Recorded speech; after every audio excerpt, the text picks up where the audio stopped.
Breaking news చూస్తున్నాం. ఛత్తీస్గఢ్లోని పువ్వర్తి police క్యాంపుపై మావోయిస్టులు మెరుపు దాడి చేశారు. భద్రతా బలగాలే లక్ష్యంగా పోలీసు భద్రతా శిబిరంపై 20 రౌండ్లు కాల్పులు జరిపారు.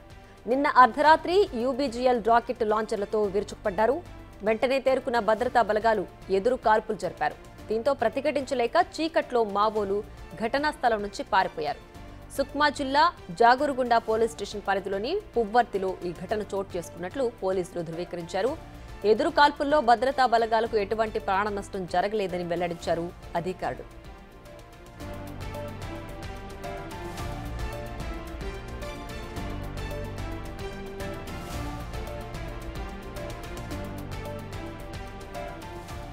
ఛత్తీస్గఢ్లోని పువ్వర్తి పోలీస్ క్యాంపుపై మావోయిస్టులు మెరుపు దాడి చేశారు. భద్రతా బలగాలే లక్ష్యంగా పోలీస్ భద్రతా శిబిరంపై 20 రౌండ్లు కాల్పులు జరిపారు.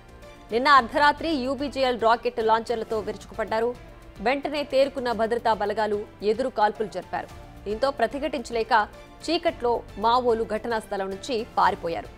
సుక్మా జిల్లా జాగురుగుండా పోలీస్ స్టేషన్ పరిధిలోని పువ్వర్తిలో ఘటన చోటు చేసుకున్నట్లు పోలీసులు ధృవీకరించారు.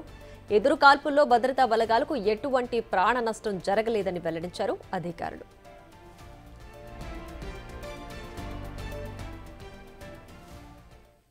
అంటే మరింత సమాచారం మా ప్రతినిధి భాస్కర్ ఫోన్ లైన్ లో అందిస్తారు. భాస్కర్, చెప్పండి, పువ్వర్తిలో జరిగిన ఆ దాడికి సంబంధించి పూర్తి డీటెయిల్స్ ఏంటి?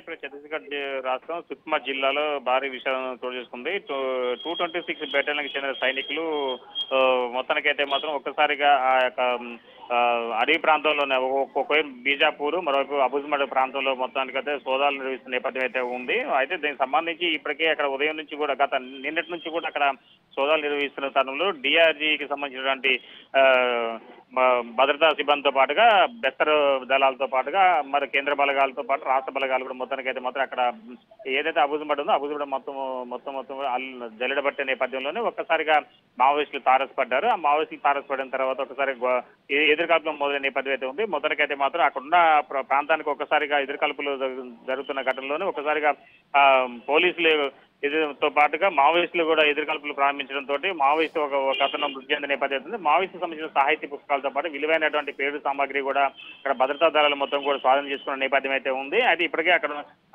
అంటే నిన్నటి నుంచి జరుగుతున్న ఎదురుకాల్పుల వల్ల మొత్తానికైతే మాత్రం పోలీసు సిబ్బంది కూడా భారీగా మోహరించినట్టు కూడా ఉంది. అది ఇప్పటికే గడిచినటువంటి జనవరి నుంచి ప్రజెంట్ వరకు చూసుకుంటే మాత్రం ఇప్పటికే 150 మంది వరకు కూడా నక్సలైట్లను మా భద్రతా సిబ్బంది మట్టుబెట్టిన నేపథ్యం అయితే ఉంది. తాజాగా గడిచిన వారం నుంచి చూసుకుంటే మాత్రం 10 మంది వరకు కూడా సుమారు నక్సలైట్లను మట్టుబెట్టిన నేపథ్యం వరుసపెట్టి మావోయిస్టులు డబ్బు మీద డబ్బు తగులుతున్న నేపథ్యంలోనే ఒకసారి అబుజ్మడ్ కీలకమైన ప్రాంతం. అక్కడ ప్రాంతంలో మొత్తానికైతే మాత్రం ఇటీవల ఆ సమీపంలో ఉన్నటువంటి ఇంద్రావతి నది కూడా ఒకసారిగా పొంగిపోతున్న నేపథ్యం అయితే ఉంది. ఫలితంగా చూసుకుంటే మాత్రం అక్కడ నుంచి మరోవైపు అంటే వాళ్ళు తల్లాసుకునేందుకు తెలంగాణ రాష్ట్రంలోకి ఆ జిల్లాలో ఉన్నటువంటి అడవులకు వాళ్ళు వలస వచ్చారు. మొత్తానికైతే మళ్ళీ తిరిగి ఛత్తీస్గఢ్ వెళ్తున్న నేపథ్యంలోనూ అక్కడ ఇంద్రావతి నది కావచ్చు, సమీపంలో కొన్ని నదులు ఒకసారి ఉధృతంగా ప్రవహిస్తున్న తరంలో వాళ్ళు మరలా అడవిలోకి రావాల్సిన పరిస్థితి అయితే నెలకొంది తెలంగాణ భూభాగంలోకి. ఫలితంగా చూసుకుంటే మాత్రం ఇక్కడ ఉన్నటువంటి బెస్తర్ ఫైటర్స్, మరొక విధంగా డిఆర్జీ సిబ్బంది, మరి కేంద్ర సిబ్బంది మొత్తానికైతే మాత్రం అనువున అబుజ్మడ్ ప్రాంతంలో కావచ్చు, సుక్మా జిల్లా కావచ్చు, బెస్తర్ జిల్లాల మొత్తాన్ని కూడా అక్కడ మొత్తం జల్లెడబడుతున్న నేపథ్యం ఉంది. ఫలితంగా చూస్తుంటే మాత్రం వాళ్ళకి విశ్వసనీయ సమాచారం అక్కడ అబుజ్మడ్ పరిసర ప్రాంతాల్లోనే కంపల్సరిగా మావోయిస్టులు ఉన్నారనేది పక్క సమాచారం ఉన్న నేపథ్యంలోనూ ఒక్కసారిగా నిన్న ఉదయం నుంచి కూడా కాల్పులు చేపట్టిన నేపథ్యం అయితే ఉంది. ఫలితంగా చూసుకుంటే మాత్రం అక్కడే సుక్మా జిల్లా చింతగుప్ప పోలీసు పరిధిలో మొత్తానికైతే ఎన్కౌంటర్ జరిగిన నేపథ్యం అయితే ఉంది. అక్కడ కూబింగ్ జరుగుతున్న తరుణంలోనూ కూడా మావోయిస్టు ఎదురుపడ్డారు. మొత్తానికైతే ఒక మావోయిస్టుకి ఎదురుదెబ్బ తగిలింది, ఒక అతను మృతి చెంది ఇంకొక ఇద్దరికి కూడా గాయమైనట్టుగా పోలీసులు చెప్తున్న నేపథ్యం ఉంది. అయితే మొత్తానికైతే వాళ్ళ మిగతా గాయపడిన నక్సలైట్స్ కోసం కూడా పోలీసులు లోపలికి వెళ్ళేసి వాళ్ళంతా సెర్చ్ చేసిన నేపథ్యం అయితే ఉంది. Priya. Right Bhaskar, thanks for the updates.